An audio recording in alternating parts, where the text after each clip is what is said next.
Okay, so let's start where we left off in the previous class. So we were discussing classification, right? So it's a supervised learning problem where you have an arbitrary, say, we'll mainly focus on some d-dimensional feature space X and label space, which is finite. So it's also called the set of classes. And the assumption is that the joint distribution between X and Y is unknown. Right? And the terminology that we'll use is that Py is called the prior class probability and Px given Y is the class conditional densities. We've seen what the Bayes optimal decision rule is and the Bayes risk. But remember that our goal is to design a computationally efficient classifier. Now, in theory, we could just try to do ERM over the 0-1 loss for an arbitrary hypothesis class of our choice. But the main challenge happens to be that the 0-1 loss is not amenable to computationally efficient optimization. So you can't really solve ERM efficiently. So instead of solving it as a supervised learning problem over the 0-1 loss, you replace it with some other loss function, L prime. And the question is, what is the right choice of L prime to choose? Right? Our goal is to choose some other L prime other than L at the time of training. So we want to choose a surrogate loss that is most appropriate for the classification problem that we're interested in. And historically, there have been two different approaches to designing classifiers. One is this generative approach, where you model the prior Py and the class conditionals Px given Y as belonging to some specific class of distributions. For example, one very common approach is to assume that Px given Y is Gaussian with a certain mean and variance. So for every class Y, Px given Y equal to little y is Gaussian distributed with some mean mu y and covariance matrix sigma y. And the Bayes rule happens to just involve maximizing this particular quantity. And depending on what more assumptions you may employ on mu y and sigma y, you get either QDA, which is the slightly more general case, or LDA, which is the assumption that sigma y is the same for all y. So it's only the mean that changes across classes. Right? So that's one approach to designing generative classifiers. So essentially, you use your observed data samples to estimate mu y, and having estimated these mu y's for each class y, you then have a rule for you basically do Bayes optimal rule subject to that particular distribution. The ground truth distribution may not be Gaussian, but you're encoding this assumption through this generative approach. The other approach is discriminative, where you don't really impose such strong assumptions on Py and Px given y, but rather try to model Py given x directly. Right? So you design or you choose your architecture or predictors which are trained or which are designed to output a Py given x, or at least approximate Py given x. Right? So the discriminative models are in general advantageous when you have a lot of data, whereas generative models, because they have fewer parameters that you have to work with and therefore estimate, are more helpful when you don't have too much data. Right? So apart from LDA and QDA, the other discriminative approach is to use logistic regression, where you assume that the predictor is of the form sigma of y transpose x, right? Where the sigma of u is 1 over 1 plus e to the minus u, and the predictor is of the form, the final predictor that you have is indicator, so it outputs 1 if the output, let's call this, say, the belief or the prediction, if this belief is greater than some threshold term, right? And a common approach to training logistic regression is to use the cross entropy loss. Right. Another alternative approach is what is called probit regression, when you use a different activation function. Instead of using 1 by 1 plus e to the minus u, you use the Gaussian CDF as the activation function, because it's a CDF. What is output what you have at the end of the activation function is another probability, and this is designed so that it outputs the probability that y is equal to 1. Right?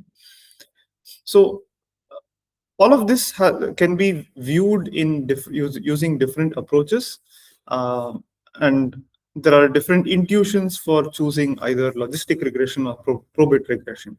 In the end, whatever architecture you choose encodes some form of bias that you have about the original ground truth itself. Right? And this, depending on what kind of bias you have, or what you already know about the problem, or what assumptions you have made about the structure of the distributions pxy, you choose either probit regression or logistic regression or something else. So one way of looking at probit regression is the following. So let's say that z is w transpose x plus epsilon, where epsilon is Gaussian with zero mean and variance 1. Right? And you set y equal to 1 if and only if z is greater than or equal to 0. This quantity is greater than or equal to 0. Then you can see that, well, what is phi of w transpose x? So phi is this quantity.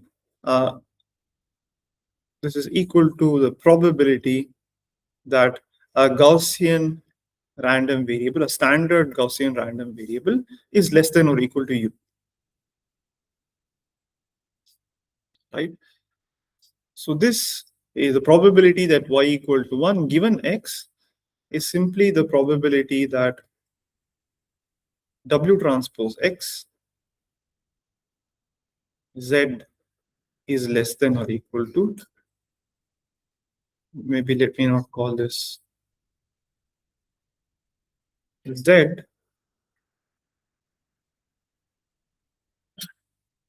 I should say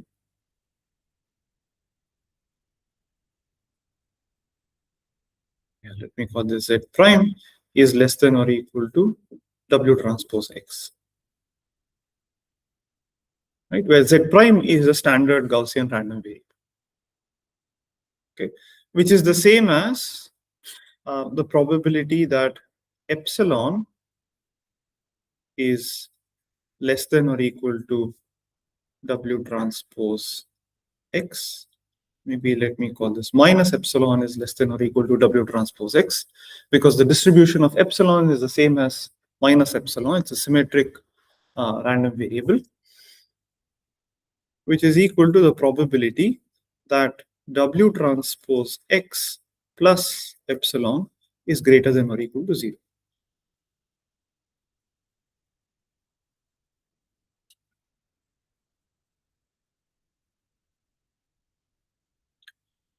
Right. So the underlying latent variable view of probit regression is that you have this sort of generative assumption, and what you want to approximate this neural network or whatever is that you have w transpose x plus epsilon. You're trying to model the underlying ground truth as a noisy version of a linear transformation of the input. Right? Now, similarly, you can do the same for logistic regression. You can show that if epsilon is drawn from a standard logistic distribution, then you end up with the with logistic regression. Right? So if you fit everything using the maximum likelihood rule, which happens to be the cross entropy, which corresponds to the cross entropy loss, then the negative log likelihood happens to be convex. But unfortunately, you can't solve or you can't minimize the loss, the cross entropy loss, using a closed form expression. But instead, you can use gradient descent or stochastic gradient descent based approaches to minimize the cross entropy loss for probability regression. All right.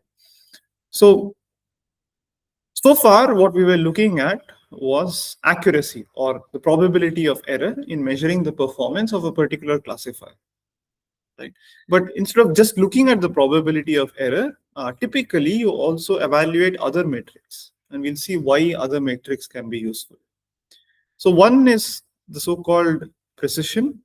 So in general, let's assume that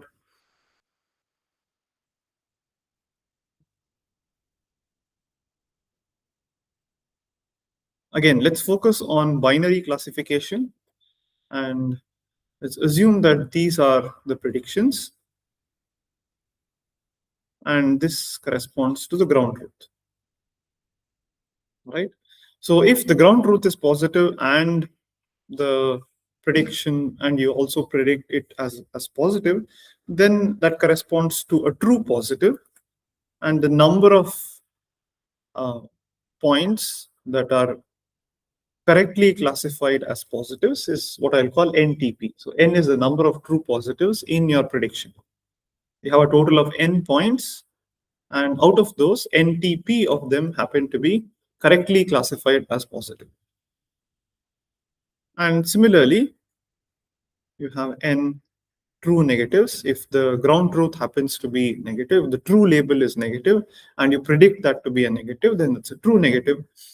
And similarly, if it's a positive, but you predict that as a negative, then it's a false negative. And if it is actually a negative, but you predict that to be a positive, then that's a false positive. Right? So out of n elements that you, or n points that you have to predict, NTP of them are correctly identified as positive, NTN are correctly identified as negative. NFN happens to be the number of false negatives, that is positives which are actually classified as negatives, and NFP is the number of negatives that are incorrectly classified as positive. Right? And here are some metrics that one typically reports when you look at classification problems.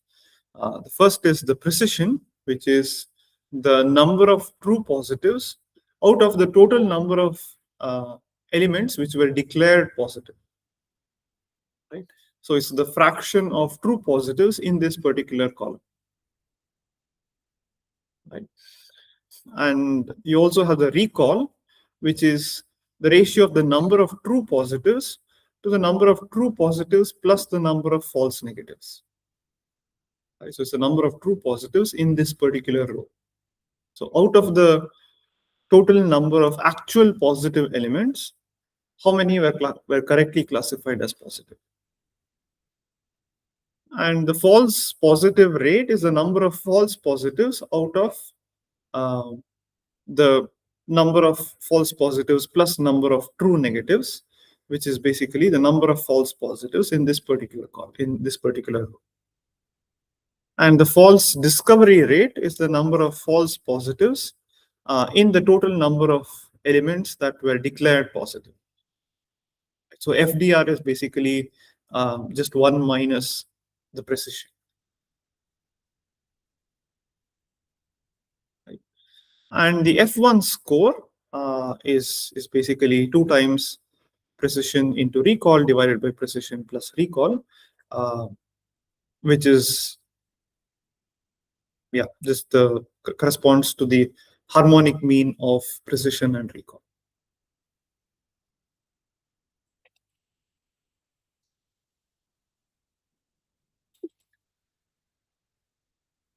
So why look at metrics other than the probability of error? Why is that not sufficient?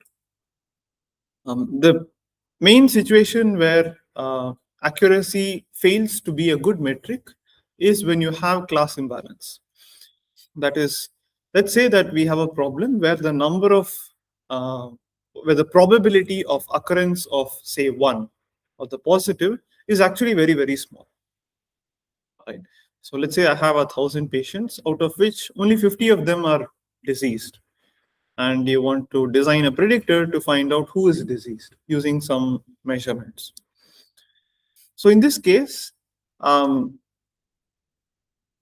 suppose that out of 1,000 patients, 40 of them, so the total number of the total number of positives, so the total number of patients is 50, which is the sum of the elements in this particular column. The number of, so I guess this is, it's flipped compared to the sort of diagram I had earlier. So this corresponds to the ground truth, whereas this corresponds to the prediction.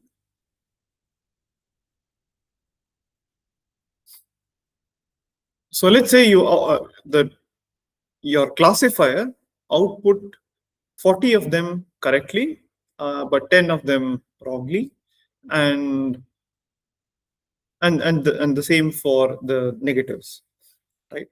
So in this case, what is the accuracy equal to? Right? So how do you compute the accuracy? It's the sum of the diagonal entries divided by 1,000, which is the total number of patients. So in this case, it is 850 plus 40, which is 890 divided by 1,000. So that's 89%. That seems like very good accuracy. But then if you look at recall, it's around 80%. But the precision is just around 29%. Right? That's because out of the elements that you predicted to be positive, only 40 by 100 of them are, or 40 by 140 of them were actually correct. Right? And let's take an even simpler scenario wherein, let's say there are 1,000 patients, out of which, say, only 10 of them are actually diseased. Okay? And 990 of them are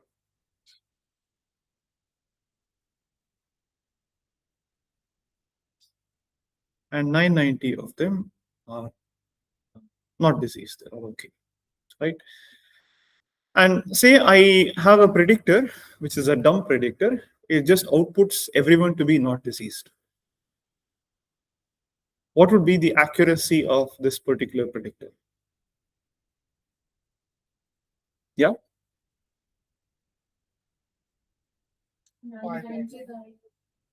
So when is it correct? It's correct whenever the person is not diseased. And there are 990 of them out of 1,000. So the accuracy is 990 divided by 1,000, which is 99%. So it seems great, but in fact, it's not doing anything useful. Right? It's just naively saying that everyone is not diseased. Right? So that's why you have to be careful when you have a lot of class imbalance in your problem. So it's important to not just look at the accuracy, but also look at the precision, recall, and other metrics. Right. So another common approach to measuring the performance is the so-called receiver operating characteristics, or ROC. So remember that our predictor was of the form H W of X equal to indicator that whatever your beta of X is greater than or equal to tau.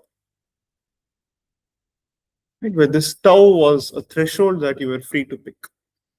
Now, in general, more generally, you could have a predictor where you set some kind of a threshold, and based on that particular threshold, you declare whether your prediction is either 0 or 1.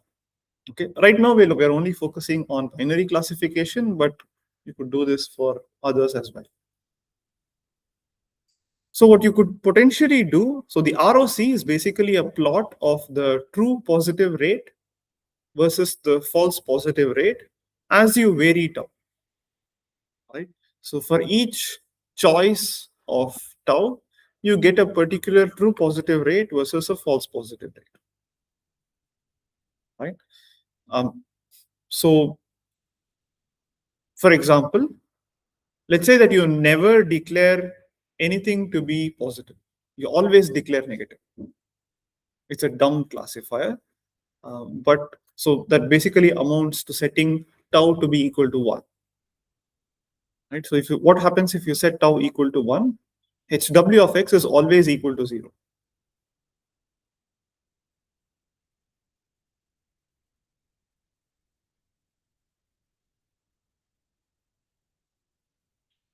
Right? Irrespective of what x is. What is the true positive rate in that case?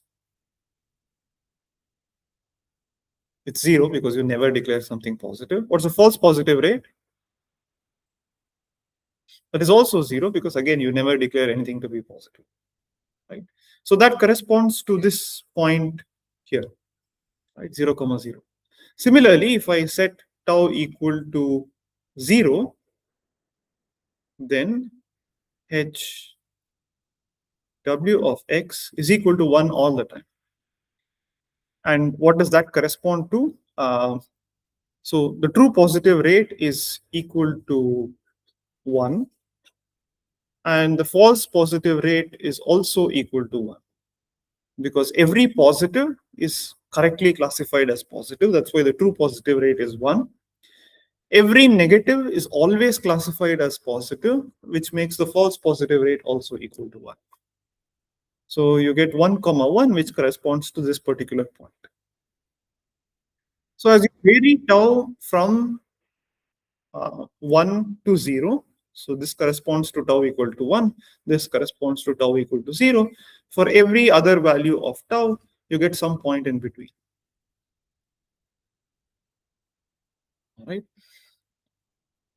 And in the ID, so for a particular classifier, you would get some sort of a curve that looks like this, which is called the receiver operating characteristics curve. Okay. So what should the receiver operating characteristic look like in the ideal case?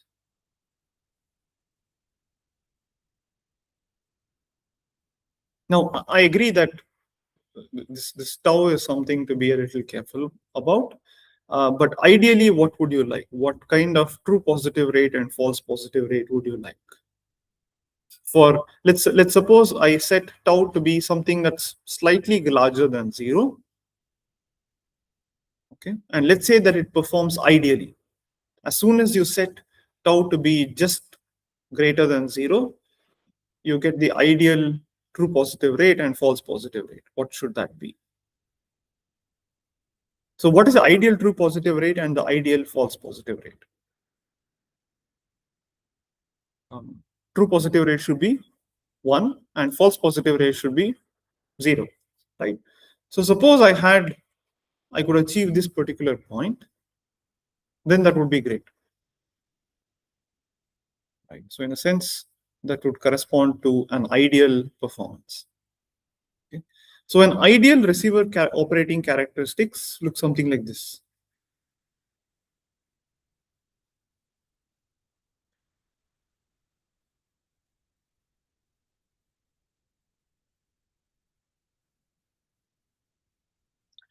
Essentially, you're correct whenever it's positive, you're always correct.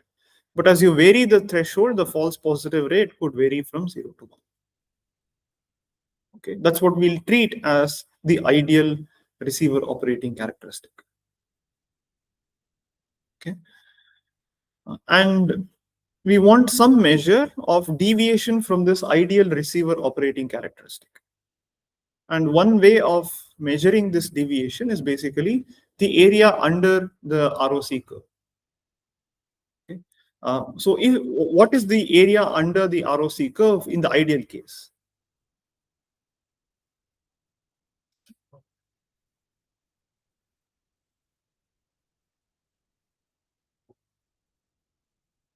So AUC, which is area under the curve,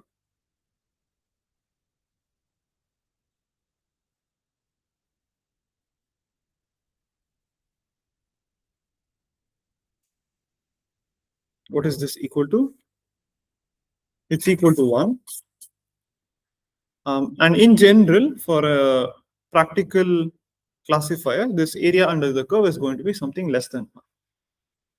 So basically, you measure the area under the curve, and whatever you get is what you call the area, is a measure of how good a particular classifier is.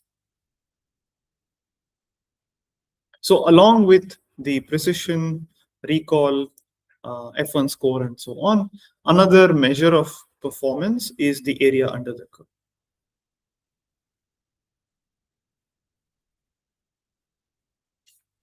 All right. Yeah. Correct. Why is it giving more false positives? Well, eventually, if you set your threshold to be equal to 1, every receiver is going to give you 1 comma. Right?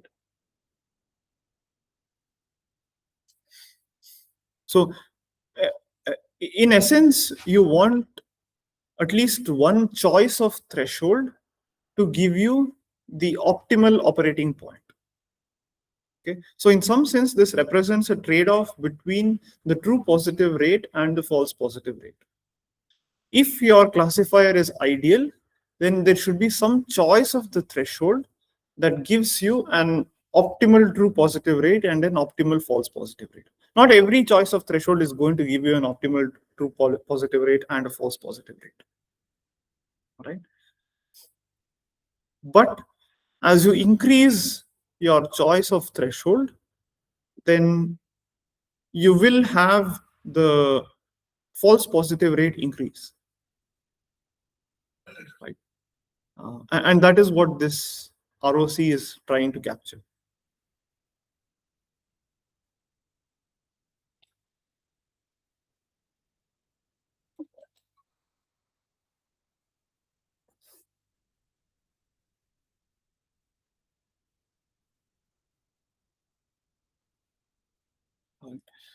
Okay, so what we looked at was essentially the binary case of logistic regression, but you can do it more generally. So if you have a multi-class classification problem, then you take beta of x comma w to be sigma of w times x. Now I'm using this x to be the augmented vector x comma 1, so there's a weight, and there's also an additional bias. Okay, so if you want, I can call this some x prime, if you want to distinguish it between x and the vector x comma 1. And this w is it's a matrix which is of size of y cross d or d plus 1.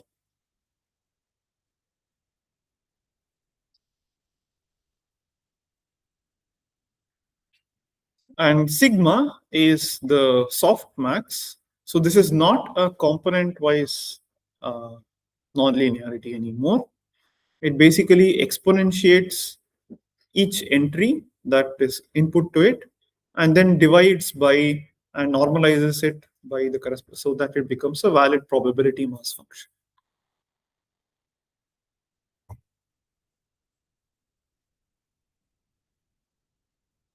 All right, and typically you choose your predictor to be argmax of, or basically the class that has the largest value of sigma of u.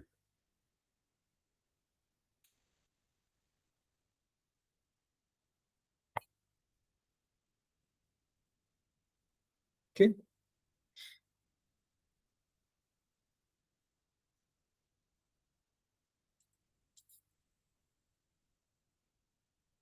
And again, as I said, you typically train this using the cross entropy loss, which is basically summation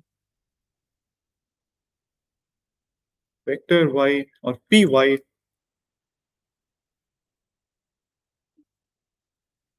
log 1 over beta of x w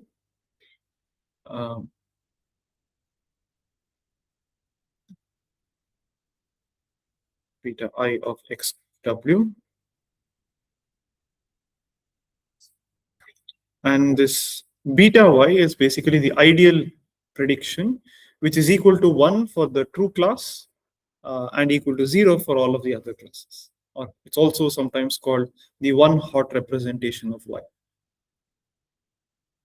right? Which is basically equal to, so it's equal to 1 only when I is equal to the true label y. So this is 1 times log 1 over beta y of x comma w.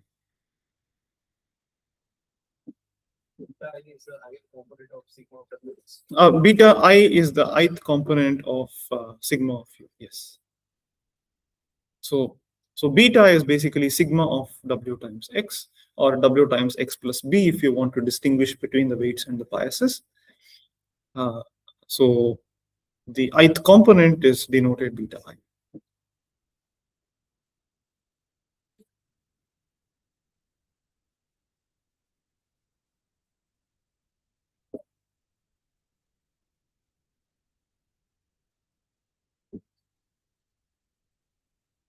Any questions?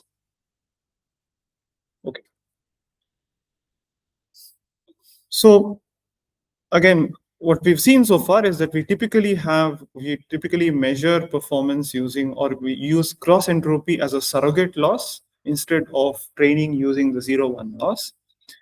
So in general, for distributions p hat, the cross entropy loss is equal to summation I equal to 1 to k pi log 1 over pi hat, right? This has many interpretations and turns out to be a very fundamental quantity in information theory, particularly when you look at data compression. We'll revisit cross entropy a little later on, but it has a lot of nice functional properties. So I leave it to you as an exercise to find out whether this is convex or concave in p and p hat, whether it is strongly convex in either of these arguments, and whether it is smooth, all right, whether it's L smooth.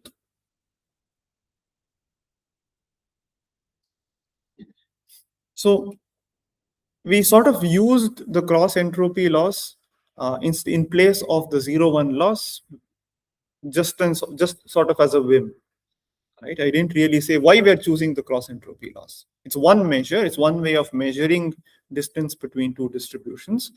But let's say we train using the cross entropy loss. Does it also give you a small 0-1 loss when you train using the cross entropy loss? Or correspondingly, how should you choose a surrogate loss function which such that minimizing the surrogate loss under some regularity conditions also guarantees that the 0-1 loss is also small. All right. It turns out that there's a whole theory behind what kind of surrogate losses you should choose. And there's this notion of classification calibration, which essentially means that if you minimize the conditional surrogate risk, if you minimize the surrogate loss, then this corresponds to choosing an F whose sign agrees with the Bayes optimal label. So in some sense, under some distributional assumptions, minimizing the surrogate loss, it does something which is similar to Bayes optimality under the 0-1 loss. All right.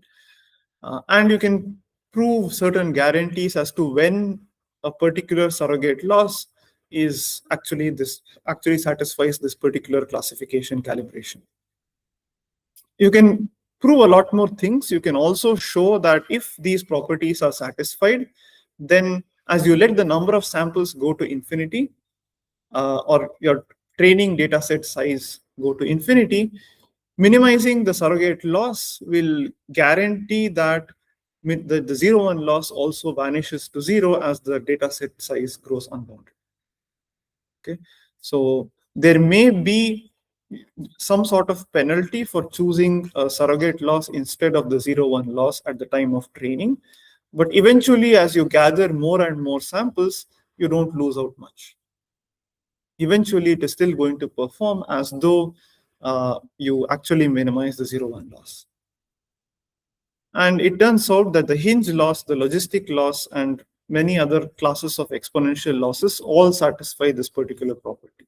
So there is some theoretical grounding in choosing the logistic loss compared to instead of doing the 0-1 loss. Another point which is related to this idea of calibration is the following. It goes back to a little bit in the same flavor as to what I mentioned earlier. Let's say that you have a lot of class imbalance. You want to ensure that the predictor still does well, right? And in that case, accuracy is not quite the right metric. But the way we've gone about in designing classifiers is that the classifier outputs a prediction, which is a sequence of probabilities. It gives you what is the it gives you an estimate of the probability of 0 and the probability of 1. Now, irrespective of whether you're looking at either precision, recall, or accuracy, all that matters is whether the probability of 0 is larger or the probability of 1 is larger. Essentially, it is what do you ultimately output, either the 0 label or the 1 label, right? But the predictor is actually giving you more information than just a 0 or a 1. It's actually telling you with what confidence is it equal to 0 or with what confidence it is equal to 1. Correct? So, for example, in logistic regression,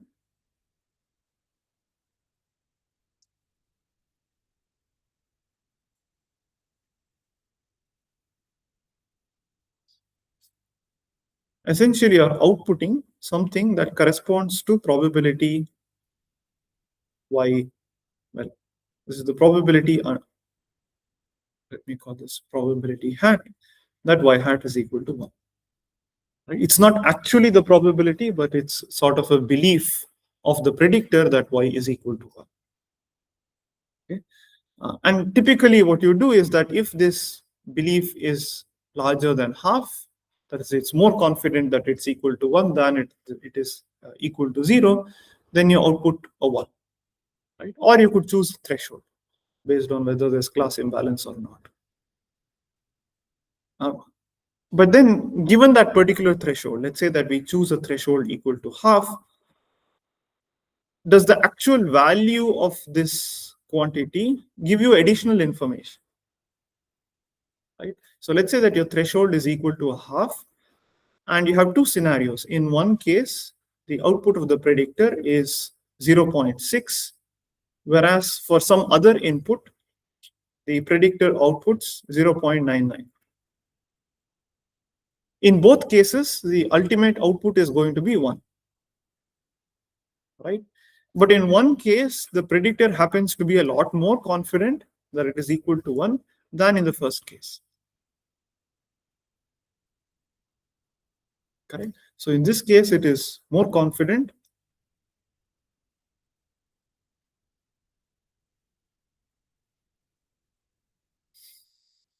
And in this case, it is less confident.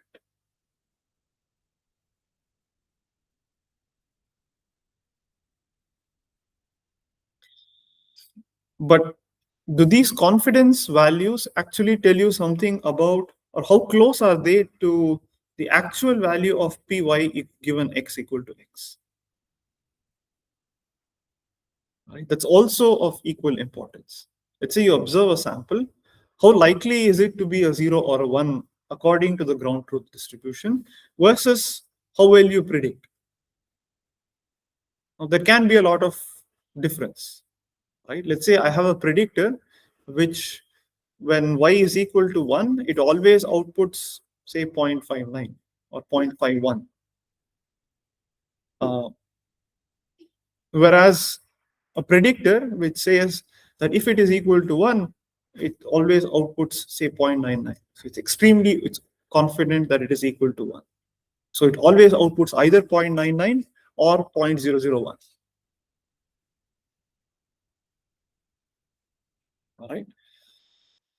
So one also needs to look at this problem of probabilistic calibration, which is that, well, it gives you a predicted probability. How close is that predicted probability to the actual ground truth probabilities? So if you have inputs with probability p hat equal to, say, roughly 0.7, so among all, let's say that for a bunch of samples, so I have x1, x2, x3, and so on, or a space of x. So among all possible x, such that p hat of x equal to some particular value, say 0.7 or around 0.7, let's call this x 0.7. What is the probability that y is equal to 1 given that x belongs to this particular set?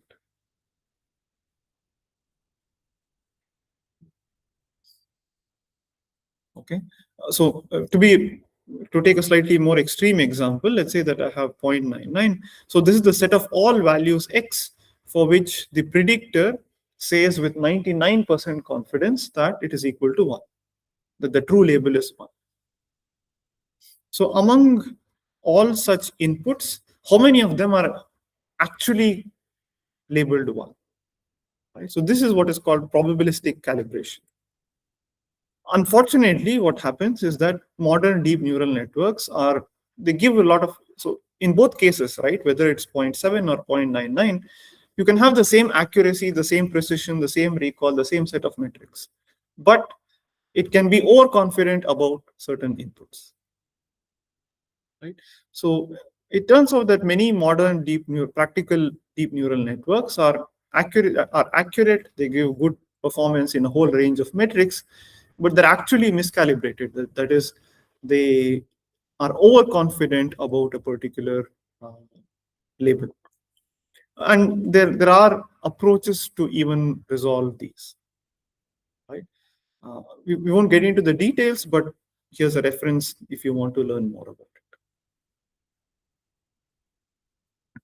All right.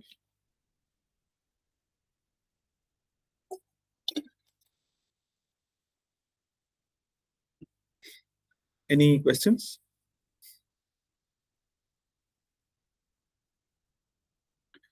Okay, so now let's do something a little more hands-on.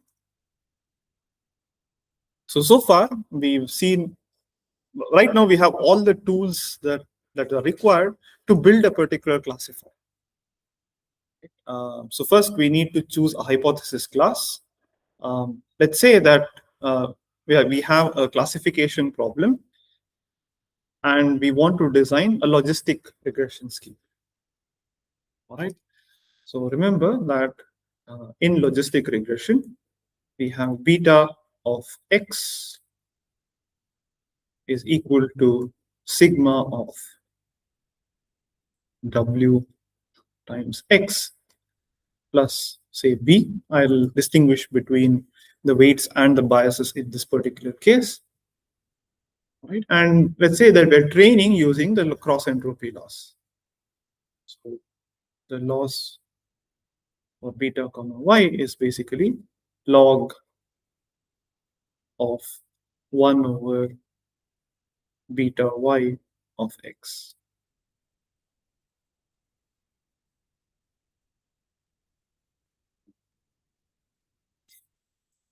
Okay. And say we want to do this logistic regression, or we want to train a logistic regressor using stochastic gradient descent, right? Which means that I need to compute stochastic gradients for a particular mini batch.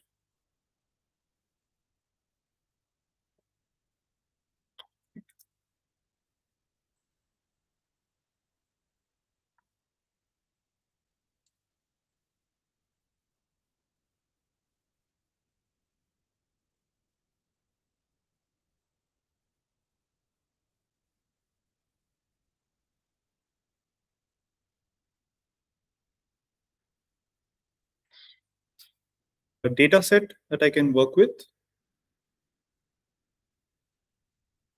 And for this, I'll use what is called the fashion MNIST data set.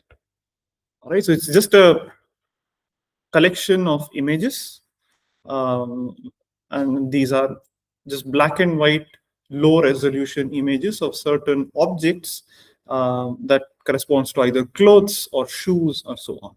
There are a total of 10 classes corresponding to 10 different types of fashion items, and images corresponding to each of those 10 classes. Okay.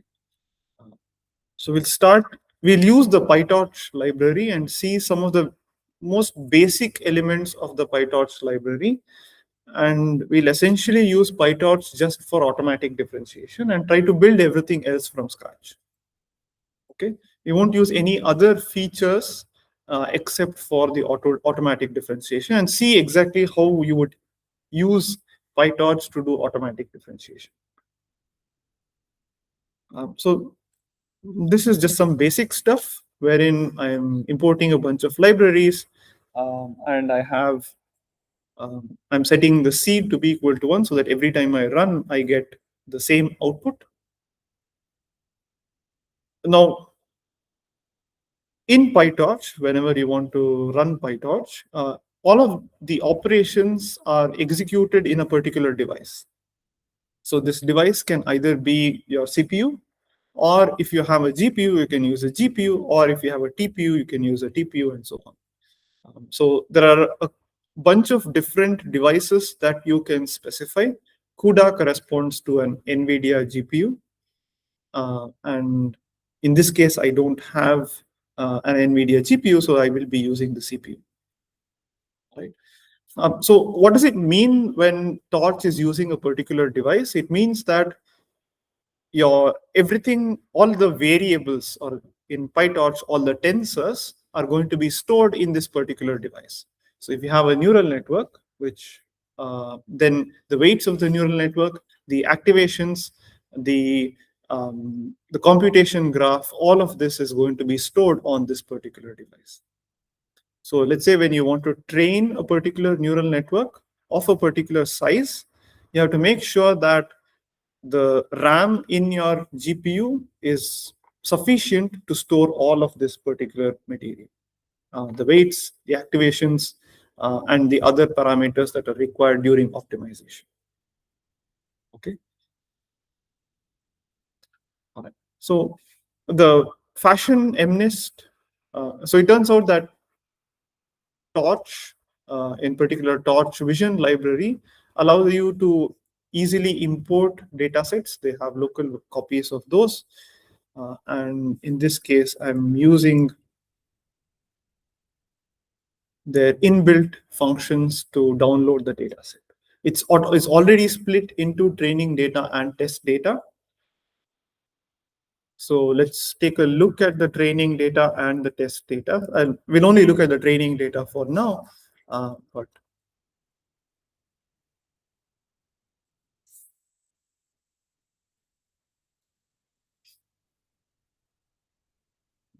so this seems to be contain multiple parts.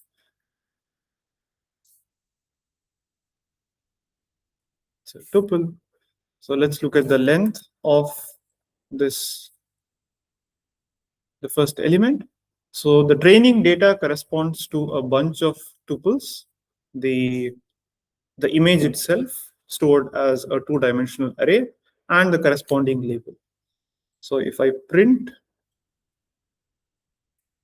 training data of 0, 0, I get a large vector or an array. Training data of 0, 1 corresponds to a label which is equal to 9 in this case. So let's try to visualize this. Let's pick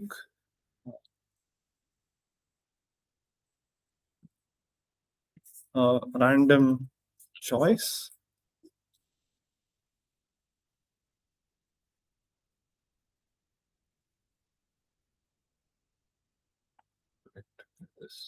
Yes, let's just take I equal to, say, 2. And let's try to visualize training data of 0, 5, and also print the label corresponding to this.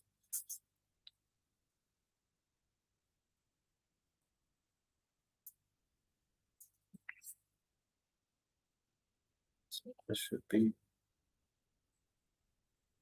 I0 data of I1. I think I have to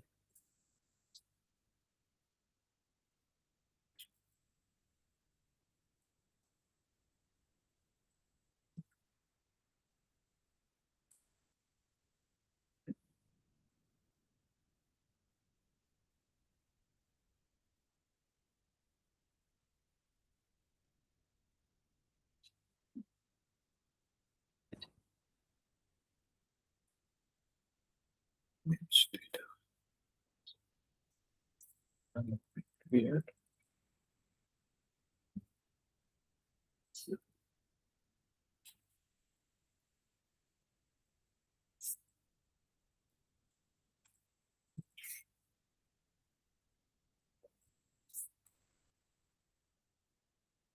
Okay.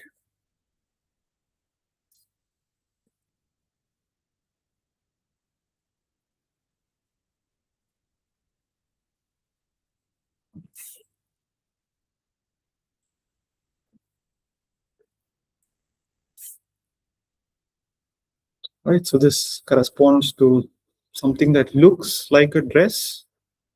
3 corresponds to some other dress.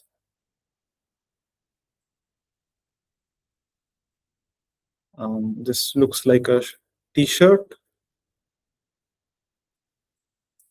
And this looks like a shoe, right? So there are 10 different classes. Let's not worry about what the classes correspond to, but we have a bunch of labeled images, right? Great. So now we want to use this. Let's first try to convert the training data into a form where we can use logistic regression. Right now, all of this is in the form of NumPy 2D arrays. The first goal is to convert these NumPy 2D arrays into tensors because I'm going to use pytorch, and I'll want all of them to be vectors. Right? In particular, we'll look at row vectors instead of column vectors. So I'll say xtrain is torch dot tensor. I'll do the following.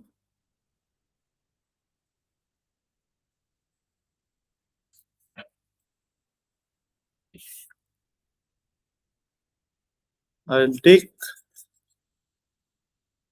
training data of I0.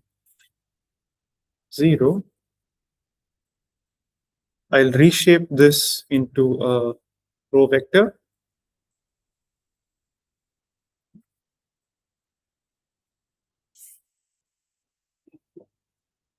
And I'll say that this specifically has to be stored, each entry has to be stored as a float.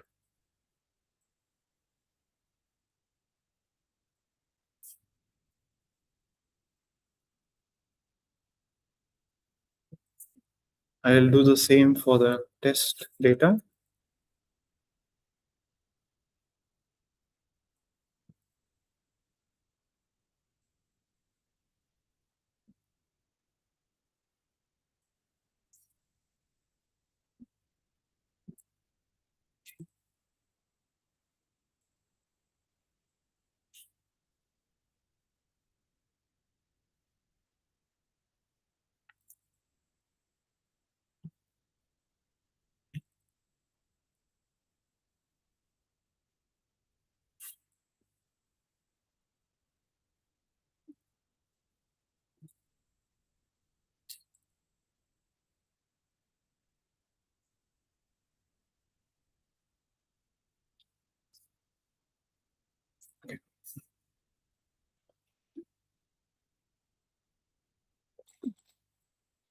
Now, the reason we're converting all of things, or we're operating only with tensors and not with a mixture of arrays and tensors, is that a torch tensor allows or gives you subroutines to do automatic differentiation and other kinds of operations, right? That's the primary reason why we're focusing on converting everything to torch.tensor rather than leaving them as numpy arrays. I'm sorry? Because I want them, so the training data is currently as a 2D array, right? I want to convert this to a 1D array because I want to do logistic regression, right? I want to do some matrix times the input vector. So the input to my logistic regressor should be a vector which is some d cross 1. Okay. So let's look at d, which is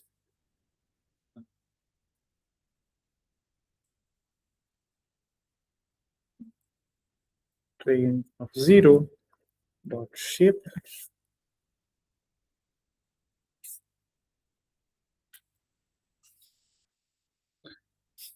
So it's a vector of length 784. It turns out that the original is a 28 by 28 array. So let's set d to be equal to 784. The number of samples is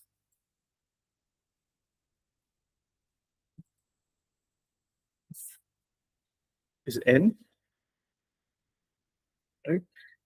And let's maybe set up some basic parameters that we'll use at the time of training. Let's set we're going to eventually do mini batch stochastic gradient descent. So let's set the batch size to something, say 64. So we're going to run multi-epoch stochastic gradient descent. So we need to set the number of epochs as well. Let's say 10 epochs.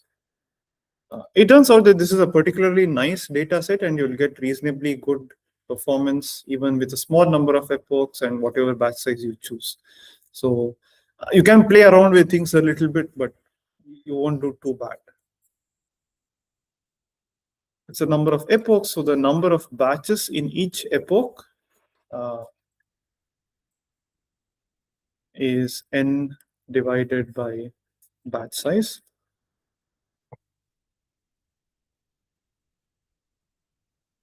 What else do I need to set? Let's fix a learning rate to be 0.2.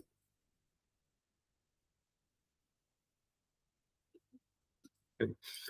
So now what's the first thing? We have to define the architecture, right? That's what you start out with. In this case, I'm going to use logistic regression. So I need to define the activation function and this beat.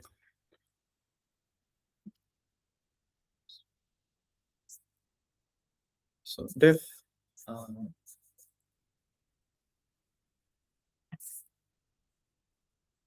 and we'll design the activation function so that it operates not just on one input, but rather a batch of inputs, because I'll want to process inputs in batches at a time. So in general, batches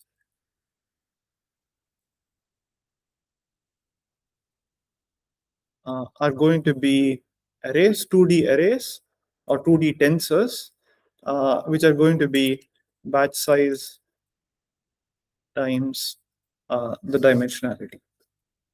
Okay. So every input should be thought of as a row vector. So I'm going to stack together a number of inputs as row vectors. And in this case, the activation function, sorry, in this shouldn't be X batch. Let me call it U batch. So this is going to be batch size.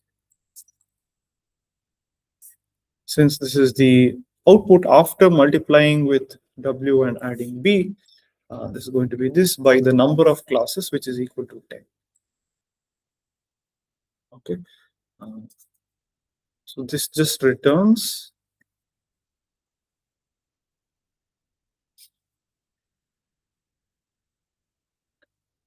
so remember what the activation function should be. So sigma of u is equal to e to the u divided by summation j equal to 1 to 10 e to the uj.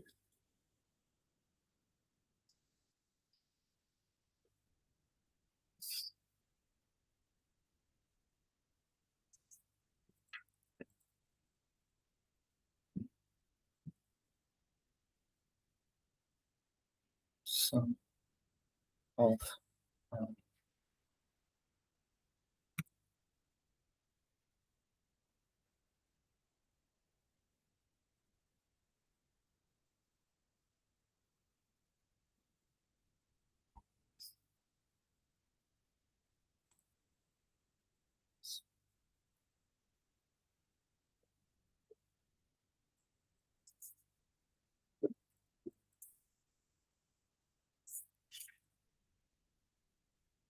so the squeeze operation essentially, if you have, let's say, a 10 by 1 vector or a batch size by 1 vector or batch size by 1 tensor, it just converts into a single tensor of length batch size.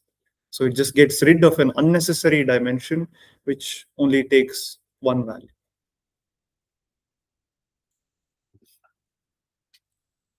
Okay. Now, having defined the activation function, let me define the model,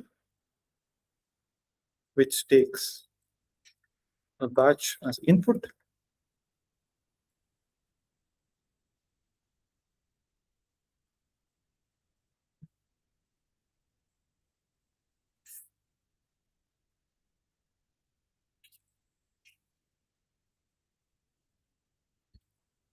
And this returns activation function of uh, x batch times the matrix W plus B. Now, in previous notation, we were doing W times X plus B, but there we were assuming that X is a column vector. But here, just for convenience, this happens to be easier to work with.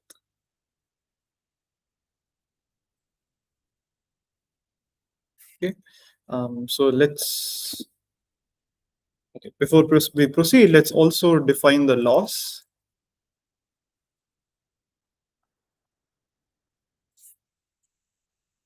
So this should take the, we call it beliefs as input and a batch of true labels. Now here, what is the loss equal to for a particular batch? It's equal to summation over I in the batch of uh, log beta yi of uh, x, right? So I'll want to encode this summation log beta yi,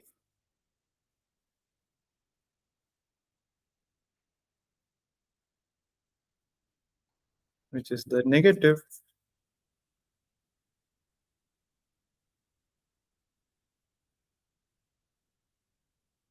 this summation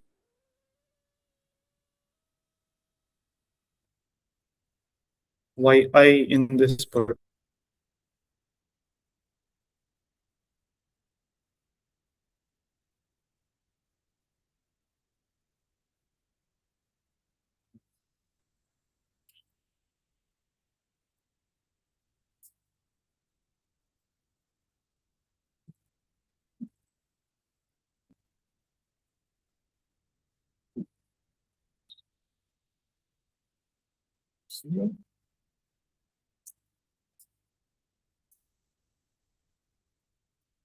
log,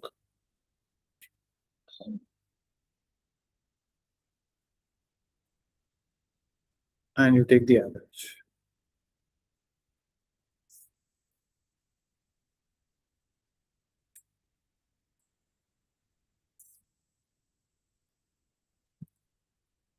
I'll also write a function to compute the accuracy.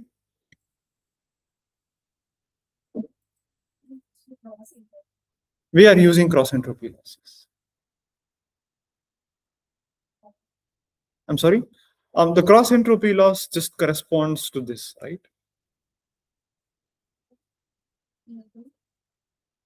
Correct, the true label.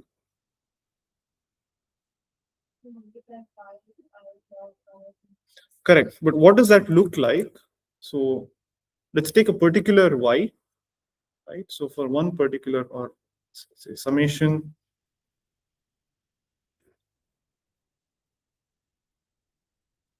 I equal to 1 to batch size of summation j equal to 1 to the number of classes, which is 10. It should be p y I of j log, let me put a negative sign over here, log beta j of xi. It's equal to 1 for j equal to yi, and it's equal to 0 otherwise. So this is 1 if j equal to yi and 0 otherwise. So this whole quantity just becomes 1 times log of beta yi of xi. Right? That's basically what I've written here.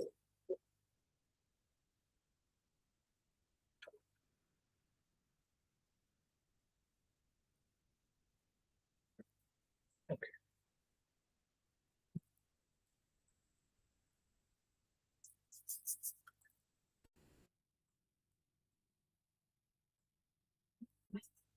Okay. So now I'll want to compute the accuracy, which basically means I take X batch, I evaluate it using the model and get the prediction, set the threshold, and but I'll put all of this under the following group, which is torch.nograd, which basically instructs pytorch to not use the following as part to the following calculations or the following steps in building the computation graph. So eventually we'll want to do gradient descent, or at least compute the gradients for W and P. But then for some steps, some of the steps have to be used to explicitly tell PyTorch that, okay, these steps are actually part of the forward pass. These, now you have to do the backward pass. And you also have to say which operations are not to be included as part of the forward pass. As I mentioned in the previous class, PyTorch builds the computation graph dynamically. So every time you have a torch.tensor and you have any instruction that involves that torch.tensor, by default, it is going to include that instruction as part of building the computation graph. So let's say I multiply W by 2. I don't have to explicitly say that this is part of the computation graph. By default, it is treated as one instruction which is to be included within the computation graph. So if you don't want a particular instruction to be used to, say, compute the gradient, then you have to explicitly say that, okay, the following should not be used to build a computation graph. And that is done with torch.nograd. All right, so since this is part of computing the accuracy, it's not part of the training process itself, I'm putting this within a torch.nograd. So this is let's say beliefs is model of X batch, and the predictions are equal to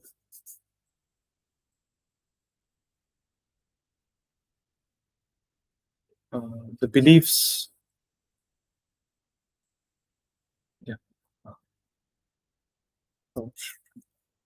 max. Oh, I think I can just do beliefs max of this one, and the accuracy is equal to how many of the predictions are equal to the true labels. I'll first convert that to float and then take the mean. All right.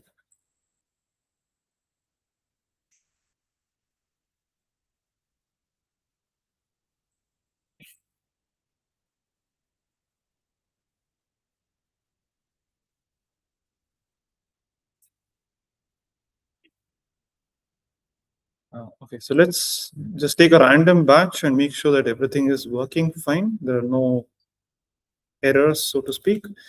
So we'll set W to be a random matrix, which is of size 10 by 784, which is 10 by D.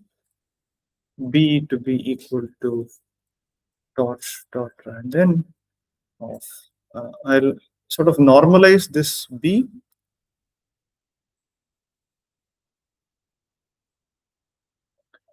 so that the entries are not too large, so that each column essentially has a unit norm.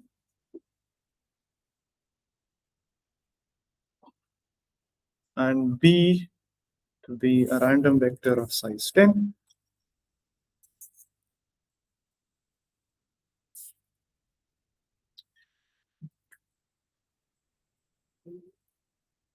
So this essentially instructs PyTorch that when you're computing, I want you to compute the gradients for these variables.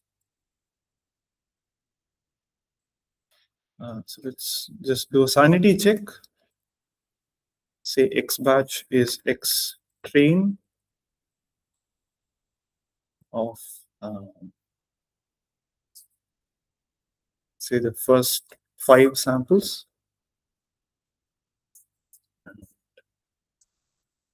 Beliefs is model of X batch.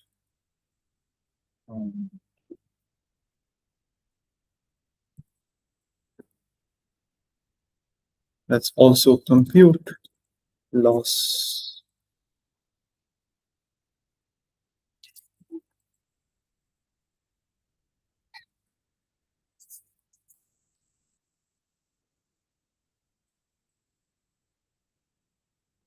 which is okay.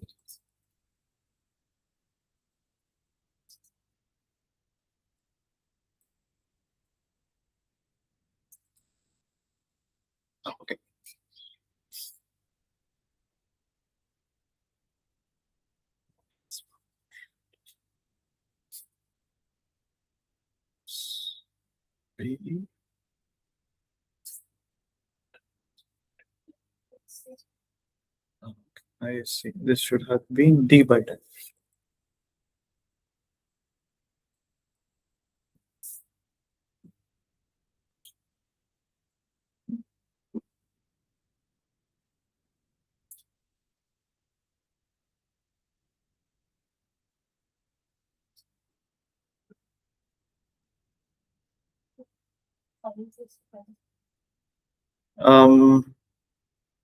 Yes, here it's just fine. So I have divided by u batch dot exp should. So u batch is batch size by 10. So I first take the exponent and sum the entries along 10.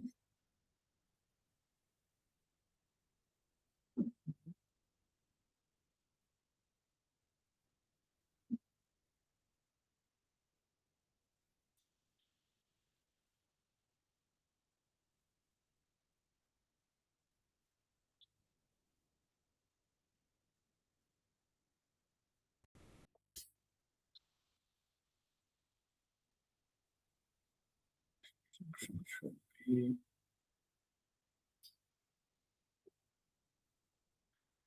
density should match.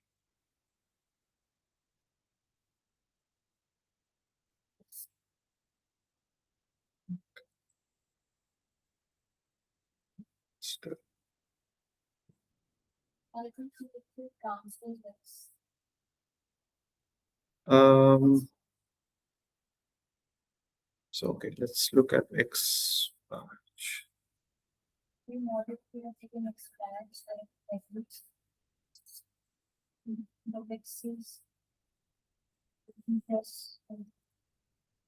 Let's look at that.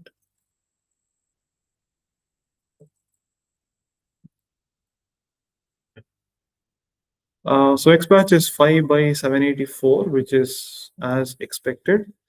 So X batch is multiplied by W, which is a 784 by 10 matrix. So this should be a 784. This should be a batch size by 10 tensor,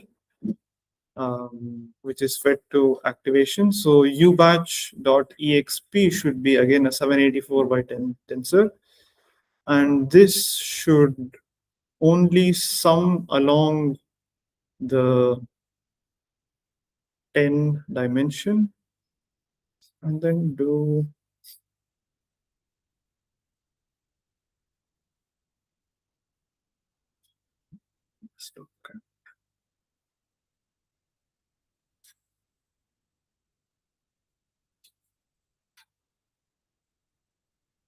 what I did previously.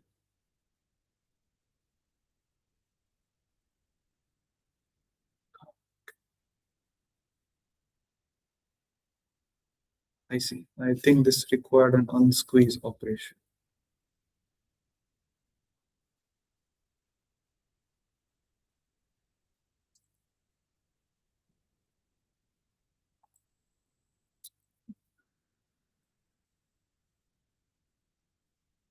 Yes.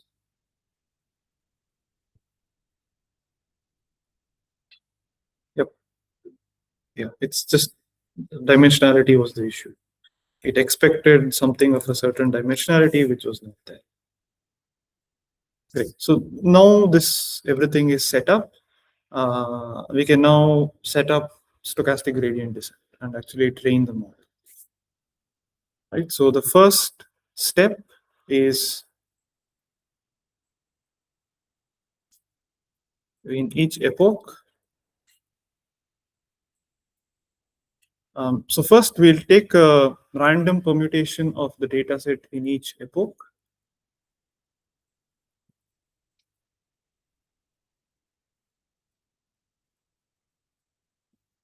Let's say this is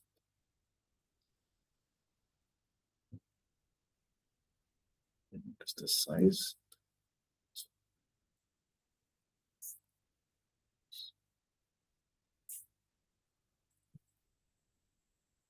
Yes, we can just set n.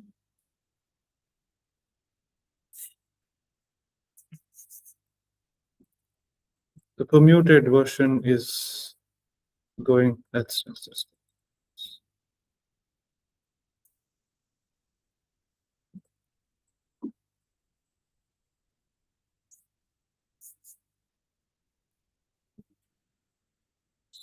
say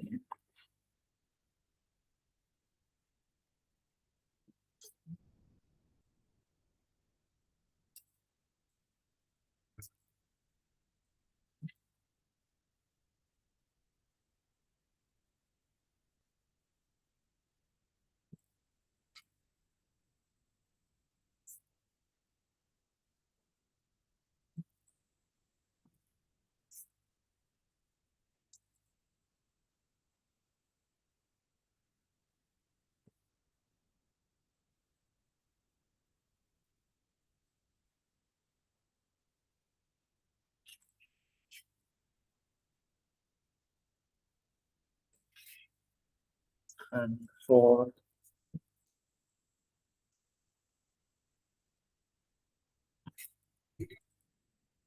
in each batch, I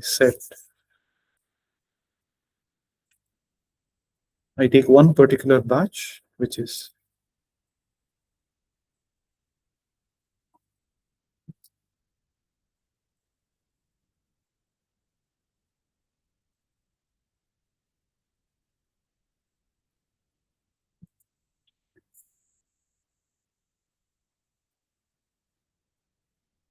right. So I fix a particular batch and then evaluate the model.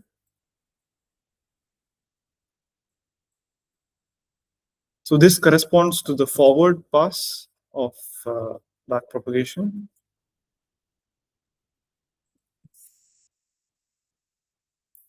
And the loss is equal to compute loss on beliefs and y batch.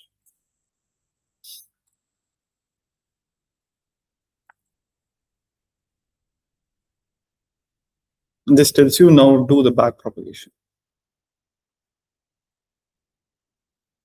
We'll also store the loss somewhere.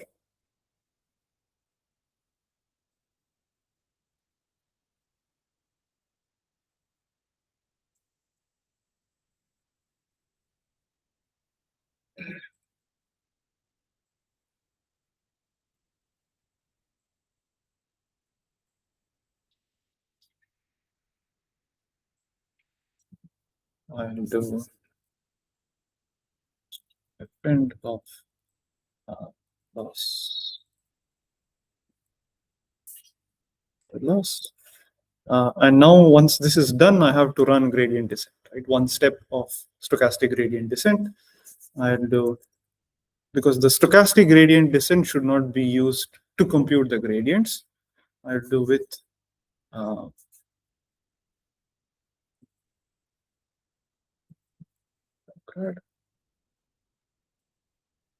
W is equal to W minus learning rate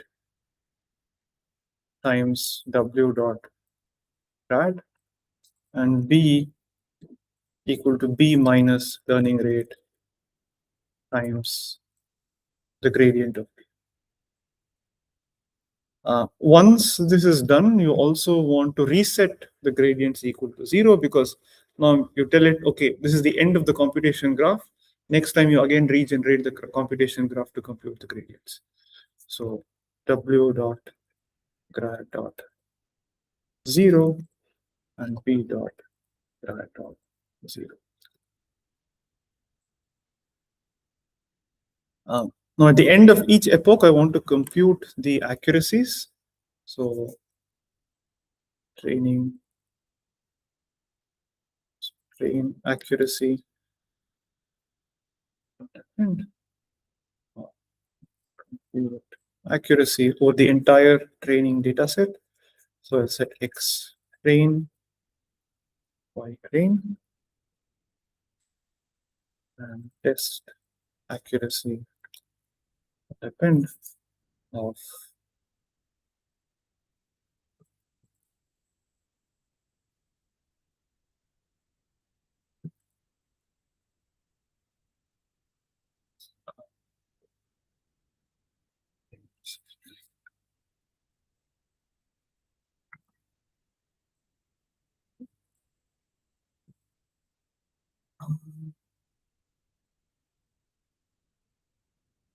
what did I call this?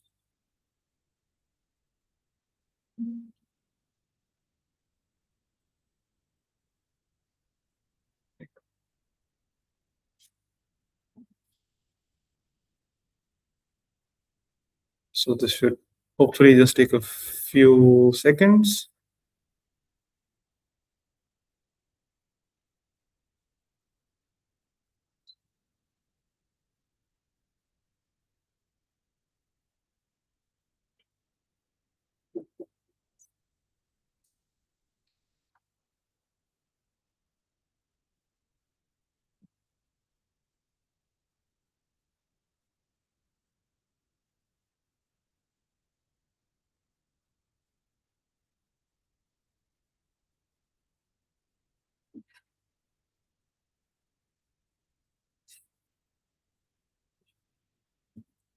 Maybe I should have said it.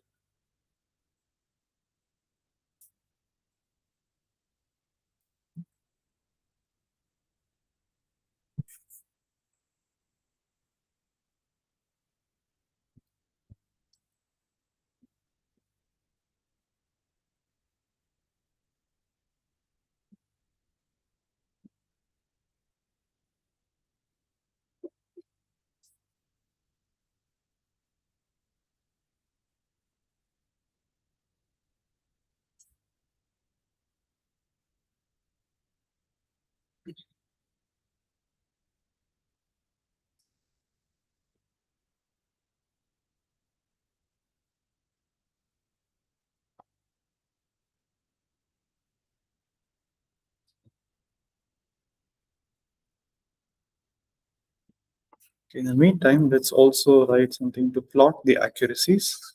So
okay, great. All right. So I guess it's not displaying the training accuracy, or maybe they're close, but the test accuracy happens to be somewhere around 83% to 87%. Yeah.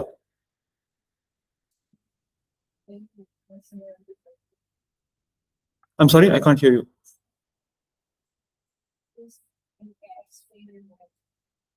Okay.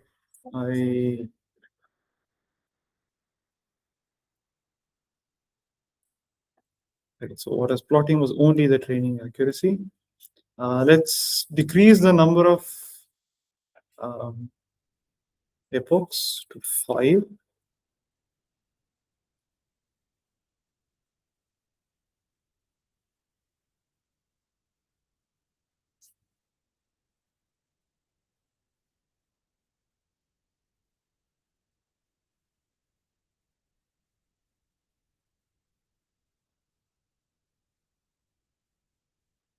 It usually takes less time than this, but I'm guessing that the other processes are occupying up compute.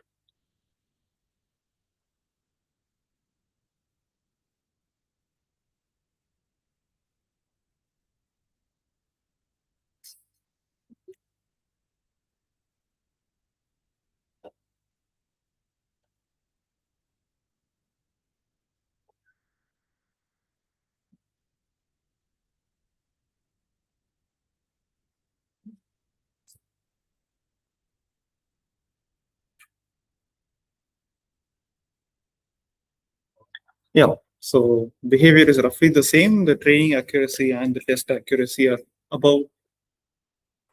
somewhere above 75%.